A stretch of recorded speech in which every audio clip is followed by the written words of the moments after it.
শুরু করছি মহান আল্লাহর নামে। আপনারা সবাই সুস্থ থাকবেন, ভালো থাকবেন সেই কামনা করি। আর আপনারা যদি গরু পালন করতে চান তাহলে গাছ লাগাইতে হবে। এই সামনের দিকে এগিয়ে যাওয়ার আপনার একটা হ্যাঁ, রাস্তা হলো। আর আপনি যদি মনে করেন যে আমি গরু আছে, হ্যাঁ, সারাদিন একটু ঘাস খাওয়াইলেন তা হবে না। আপনার নিজস্ব জায়গাতে ১ বিঘা হোক ২ বিঘা হোক সেই জমিতে আপনি ঘাস লাগাইতে হবে। ঘাস না লাগিলে আপনি গরুকে আপনি সুস্বাস্থ্যবান করতে পারবেন না। আমি আর বেশি কিছু বলতে চাচ্ছি না।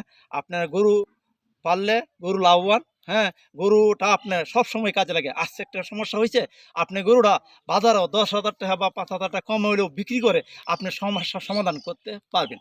তাই আমি বলছি আপনি গরু লালন পালন করেন। পাশাপাশি আপনি গরু লালন পালনের আগে চিন্তা করতে হবে আমি গরুটাকে কীভাবে মোটা তাজা করব। সেইটা এই গাছ লাগাইতে হবে। আপনার নিজস্ব জমিতে গাছ লাগাইতে হবে।